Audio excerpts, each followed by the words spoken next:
Welcome back to Serving Up Success with a Splash. Today's episode is how we arrive at New Year's resolutions. Not making New Year's resolutions, but how we arrive at New Year's resolutions. And I am so happy that I have my usual two co-hosts with me. And they are... He forgot to say his own name too. Dr. Natesh.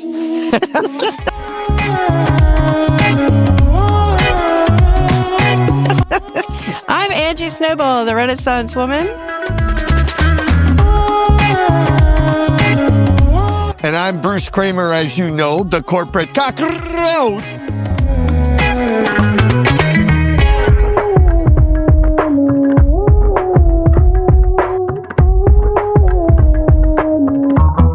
By the way, Merry Christmas! Right, that's right. Santa's in the house. Dirty Santa today is our cocktail. So we've got it's basically vodka and lime. And then you put a little Grenadine in there so it looks like Santa. But if you're boring, you can put some, cranberry juice in there. But really, it's fun if it's all vodka and Grenadine. Merry Christmas! Angie always makes everything look so, just like her, just so elegant. I just drink the damn vodka. You should see my kitchen. My kitchen does not look elegant. This shit is not easy to do. I do not recommend. I recommend skipping and doing it Bruce's way. All right, Natesh, bring us back to reality. Angie, thank you for introducing me because I forgot my name. No, I didn't just forget to introduce myself. I actually forgot my name. So Angie, great work to remind me over there. Guys, before I start, I've got to say, you're wearing your Christmas outfits a full 9 or 10 days before Christmas. Is this normal? Is this what you all do in America? You just start having fun and then you don't stop? Yes, we have very happy Christmases. I know you and Scrooge over there don't understand, but we're having a great time. We're going to be talking about New Year's resolutions, not making them, but the process about choosing them, the process behind choosing them. And why are we talking about the process? Well, if you think about it, the process determines whether your resolution survives past February. Think about it. How many times have you set resolutions about weight loss, making more money, becoming healthier? And how long do they normally last? So, Angie, when we think about New Year's resolutions, what do you think of? What comes up in your mind? Oh, honestly, I kind of think bullcrap because there's just been so many years. I kind of got a new process now. Brand new, like last year was the first year I did it. But in the past, I was always like, yes, like everybody else, turn a leaf. I'm going to do this. And here's my resolutions. And I get a list. I'm going to learn how to play guitar or speak French not French. I do speak French, speak Russian. I don't know. I always came up with some crazy crap. And like you said, by February, it was gone. I was fat, drinking again, doing whatever. So. So, and Russian, yeah. Man, I still can't understand yet. Yeah. I still don't understand Russian. How about you, Bruce? Oh, good God.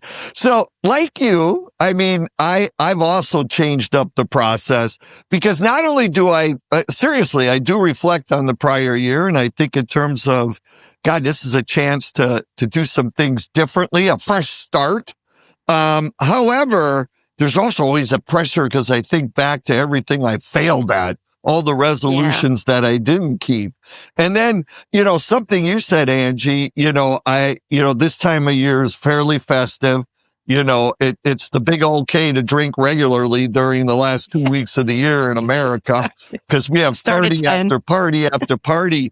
But, you get towards the new, and people just naturally bring it up like, well, what was your resolution? And I'm like, damn, I got to be somewhat prepared. So we'll talk more about that. But a little bit of pressure sneaks in there with that as well. Oh, yeah. How about you, Dr. D? What do you feel about these suckers? So, it's a great question. I'm going to go into it more later, but I really love New Year's resolutions. I really love them. Because he's organized. I love Disciplined. making New Year's resolutions, and I like making them at New Year. I think it makes a difference. We're going to go into this in a little bit with Bruce, I think, but I think it makes a difference because we humans like to mark boundaries. We like to mark new beginnings. There's something about January the 1st, which is different to September the 22nd, March the 8th, and July the 17th. There's something a little bit different about January the 1st. But I'm going to hand over to Bruce to kick us off. Why we make resolutions in the first place. Well, What are you explain, Bruce? Well, first of all, I got to thank Dr. D for the choice of this topic and quite frankly, the research on the audience, etc. But it was Dr. D. And like almost just about every episode, not only do we get to talk about this, but I actually take some things away. And this was one in particular because typically, why do we do this? Why do we make these resolutions? And as Dr. D already pointed out, for many of us, it's the fact that it's a chance to start fresh. And it feels good. And let's face it, we get to this time of year, we tend to do a little bit of reflection, but we are also thinking ahead. And then for those of us that, are busy at work or we own our own businesses, you typically talk about goals for next year. This is real important to understand how did we do, where are we going, and what are some of those goals. But one of the things I took away was, yes, it is about a fresh start. Yes, it is about setting those goals. But I learned something, Dr. D, thanks to you. It really isn't as much about establishing goals as it is about who am I trying to become. And that struck me like no other thing as I prepped for this topic. And so, I got to thinking, yeah, it's much bigger than I just want to lose weight. It's much bigger than I just want to better manage my time. And those sorts of things. So it was about, when I get to the end of the next year, who do I expect I will have become? Or what improvements did I make overall to who Bruce is by the time I get to next year? And to me, that makes a big difference. So what about you, Angie? Like, what's the question? Like, why I think we do it? Yeah. So I think, one, it's a social norm. I mean, Natej will probably know when this started, but whatever, way longer than I can figure out, right? But people have been doing this forever. And it's just a tradition, right? So you want to follow the traditions of things. Like you said, Bruce, get ready for the party because everybody's going to ask you, what's your New Year's resolution? Now social media, everybody's going to ask you, what's your resolution? Which is kind of good because it, holds a little bit of accountability towards you. But I think we do it because a little bit of tradition, a little bit of social pressure is why we feel the obligation to do it. But if you get to the other side of it, why do you want to do it? That's where I am totally in tune with what Natej was telling us.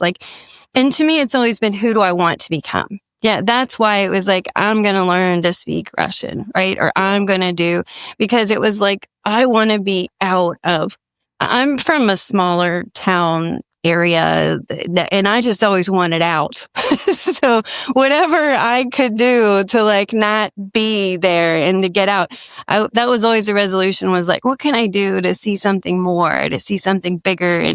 And most of that was driven by, I want to be a part of something bigger. I think this is another thing Natej just brought up several times is human beings, we have a desire to be part of a social network and a desire to make a difference, to be a part of a bigger picture. And it's really strong with me. So I think that's part of why I always wanted resolutions, was like, I want to be better so I can be a part of something bigger on the side of why I wanted it. But I think there are two sides. There's an obligation, like, oh crap, it's that time of year, everybody's going to ask me. And then there's that realistic, well, I kind of want to. So what about you, Natej? Why do you think we do it? You'll know fancy, smart stuff. The fanciest, smartest thing I want to say is, I just love the way you talk, Angie. I'm totally engaged. When you're speaking, you're explaining this, and you're so honest. You're so authentic. Good at I that. just want it out. I want to be part of something bigger. Of course you're going to succeed because you're laying it out there, right? So there are no goals there. I just want to be part of something bigger. I want out. Yeah. So first of all, I think in terms of New Year's resolutions, you often hear people saying, oh, why is January the 1st different to any other day of the year? Dude, it is different. There's a reason why we count in tens. There's a reason why we count in hundreds. There's a reason why January the 1st is important, because it's a cutoff point. It's a marker. And we're socially all bought into it. So don't resist it. It's a great opportunity for a new beginning. January the 1st is just better than February the 19th. It just is. It's a good chance for a new... No offense, February 19th. new beginning. Nothing against you. February 19th is the best day of the year. But the identity thing that you talked about, I want to give you a simple example from my world, I suppose.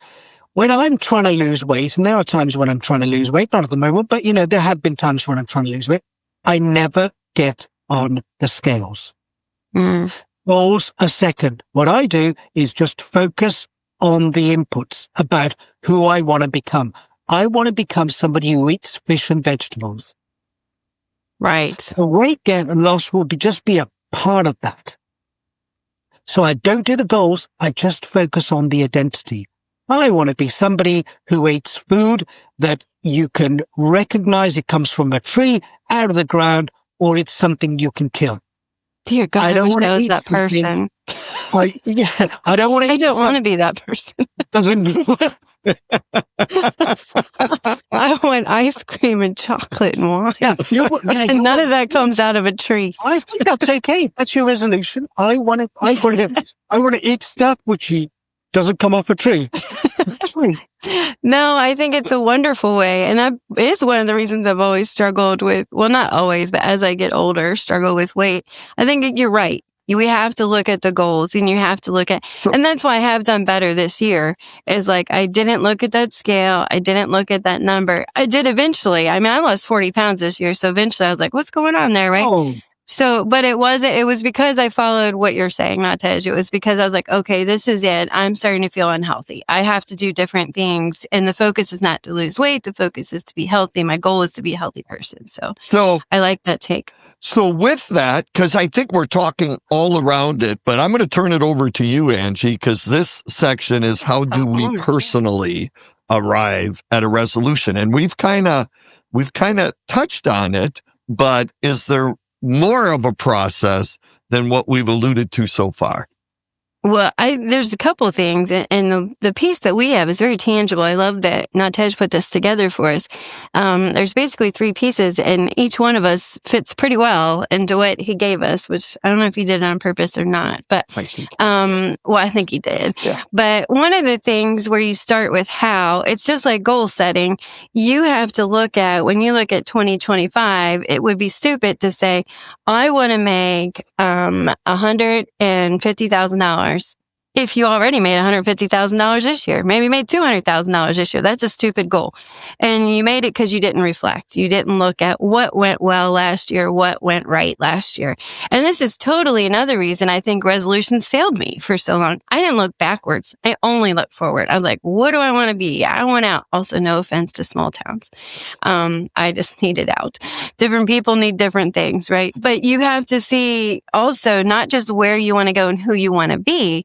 You got to look back to realistically reflect upon, okay, what went right? What went wrong? What fit me? What didn't fit me? What made me happy? What drained my energy? And really take a deeper look into yourself, because it makes no sense to decide how to get somewhere if you don't know where you are. That would be like looking at a map being like, okay, there it is. All right, do I go left or right? I don't know. I don't know where we are. It doesn't make any sense, right? So you got to start there. But the next, so reflective is part of it when you start the process.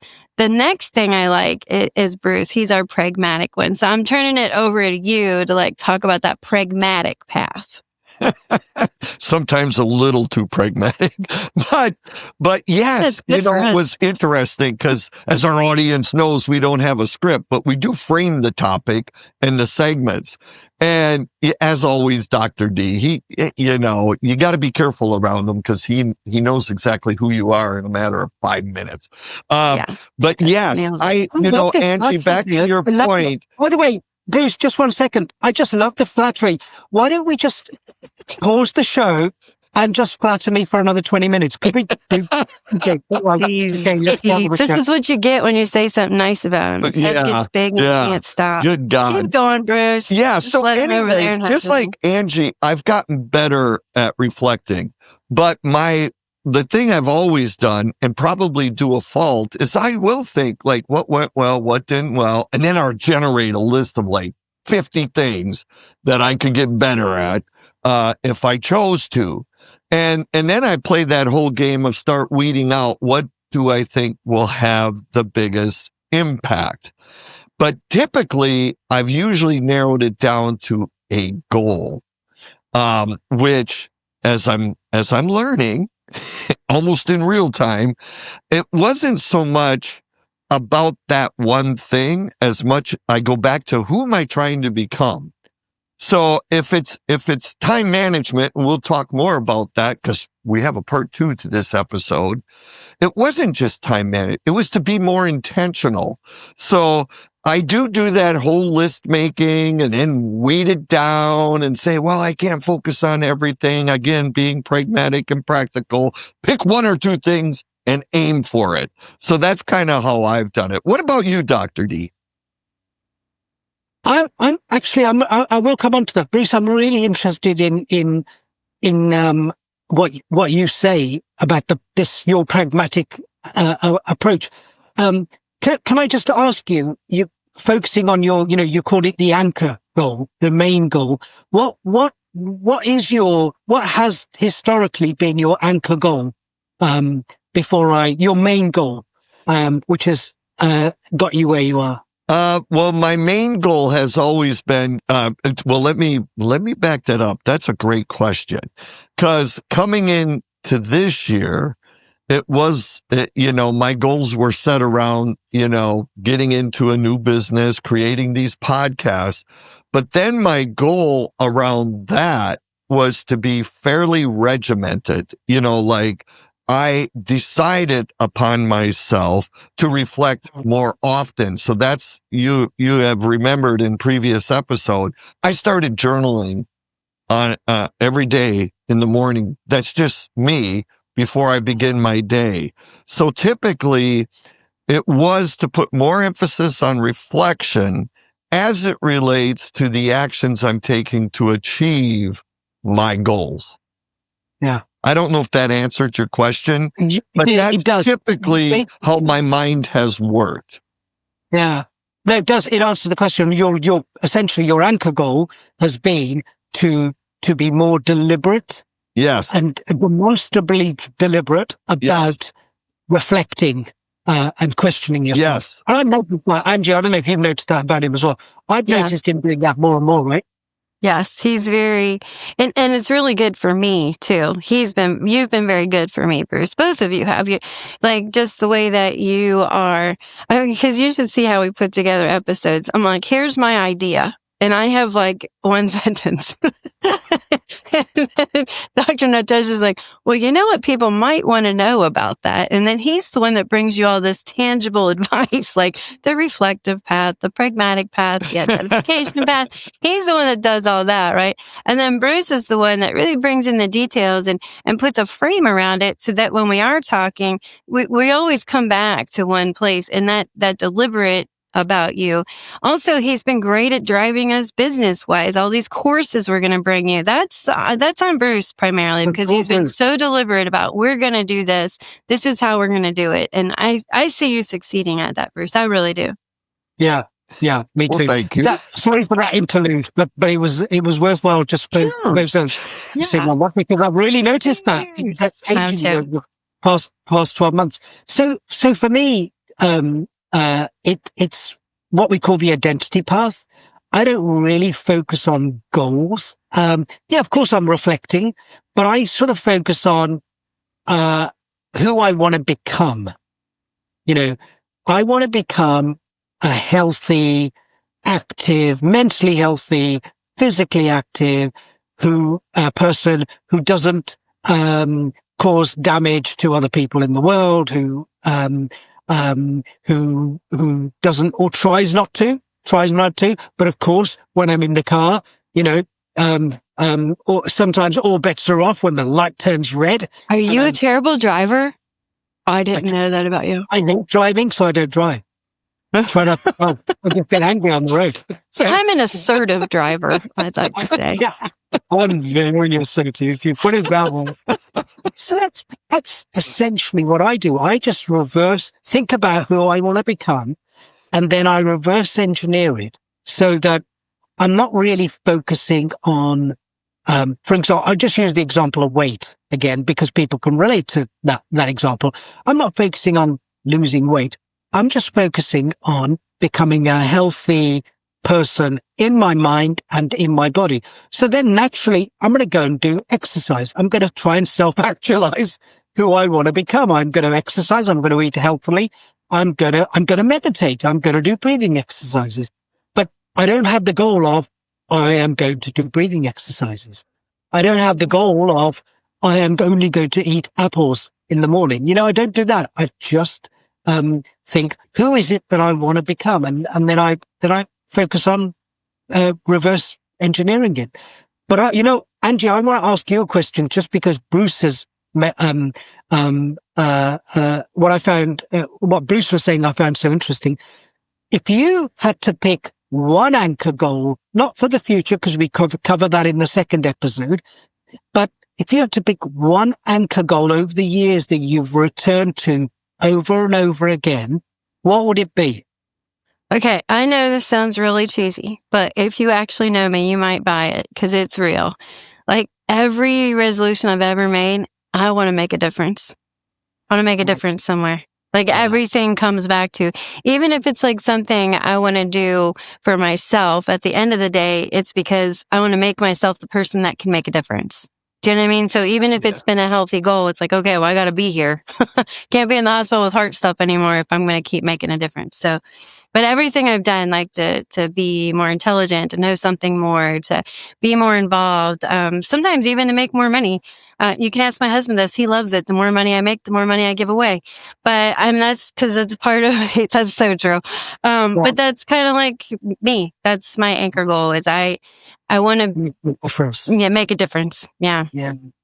Until you said that, I hadn't realized, but as soon as you said it, but it was, of course, that's Angie. Yeah. Oh, God, yeah. It just sounds so cheesy. I was like, but that's it. Because when you asked Bruce, I was like, that's kind of what I always do.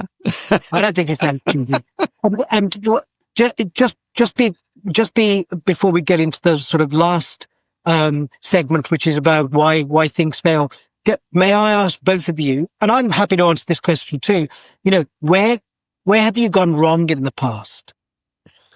Oh boy. Oh, but I can answer how many that. Times? I was too pragmatic. It was all about the goal and not about really about me. Like Angie, so naturally, you see it in everything she does, this whole idea of making a difference and such. And I get so practical and so, what am I trying to say? Blinders around setting something really specific that's not really what was driving it.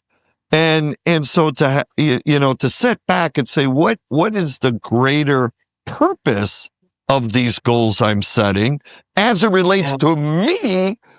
I think I'll do better going forward, but that's been my downfall. It's been just a very objective goal. That's so funny because my downfall is the opposite. My downfall is I got to be more like Bruce. I think that's why we work so well together. Yes. And it's like, I'm very idealistic. I'm like, I'm going to do this and this. And Bruce is kind of like, well, how? I'm like, I don't know. We'll make it work.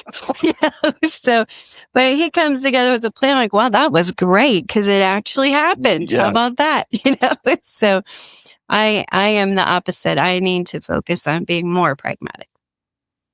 Or just hang out with Bruce and he'll do it for you. I think the easier way is to hang out with Bruce, to be honest. It's very fun too. Much better. I've got to say mine. Yes. Mine has always been in the past when I didn't have systems, when I just used a goal, when I just said, right, I'm gonna lose weight. I'm gonna go swimming twice a week. And, all of those things lasted less than a day, Yep.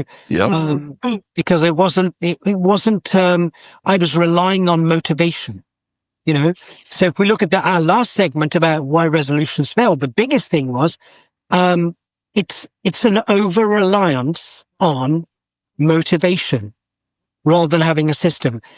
It's an over-reliance on being, for example, vague, too vague. Yeah, that's what I was going to say. It isn't actionable, and I think context is really important too, right? If your environment doesn't support what you're capable of, here's a simple example. I will go swimming twice a day.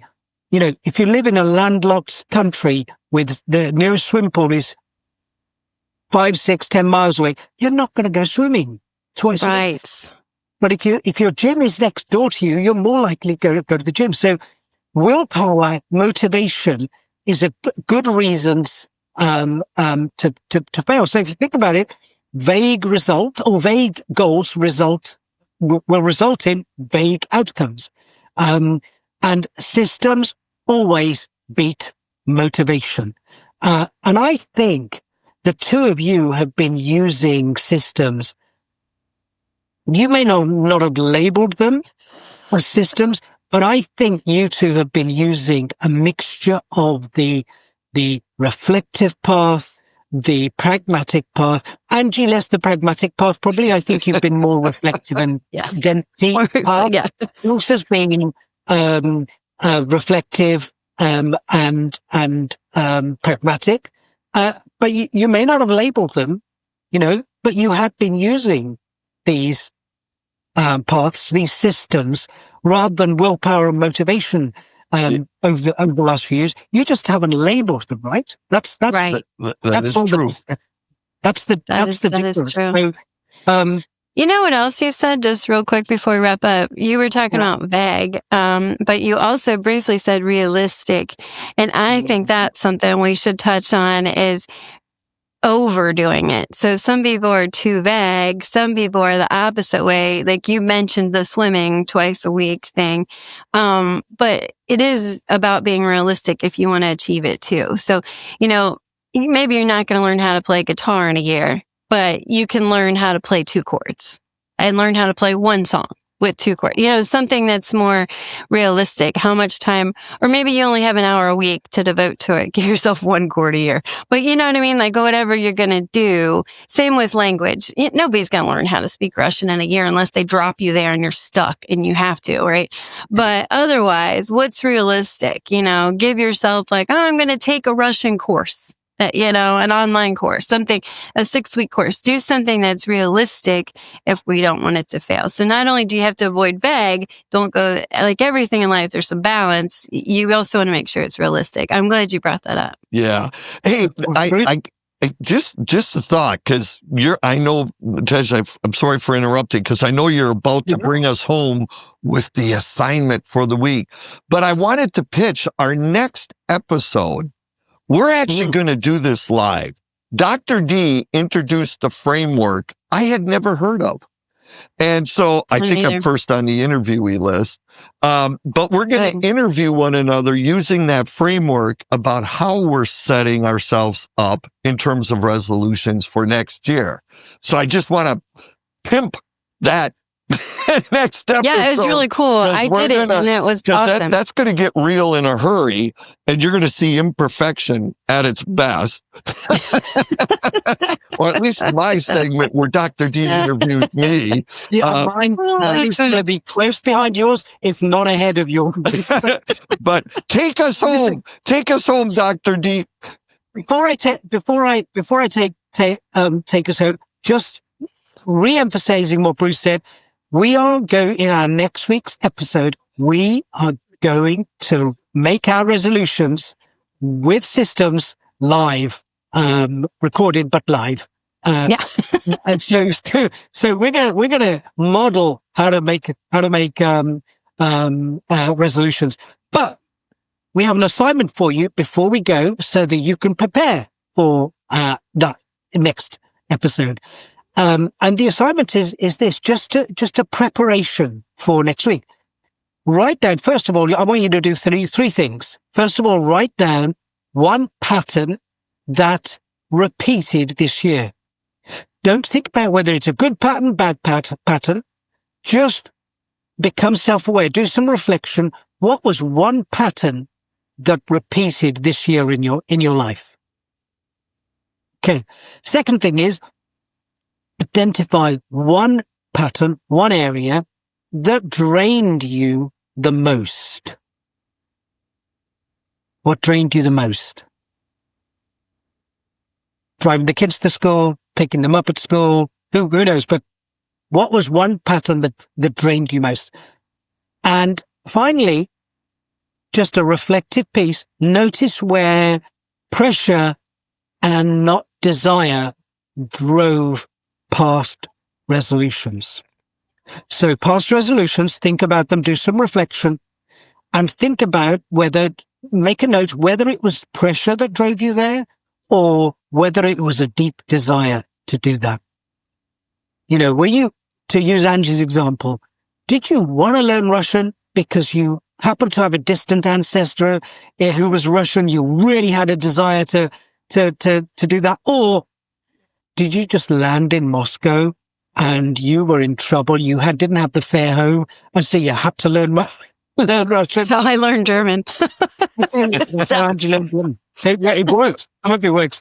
But just please do those things if you can, and come back ready, so that when we're building resolutions for 2026, you can all be doing that as well. Listen, guys, I don't know about you, but I've really enjoyed this episode. Thank you for your fantastic contributions. Really, really enjoyed it. Yeah, don't forget to hit subscribe and that like button. Yes. And everybody, seriously, relax, reflect, and with a little bit of a splash in wisdom, please enjoy these holidays. Thank you so much for watching. Cheers! Cheers!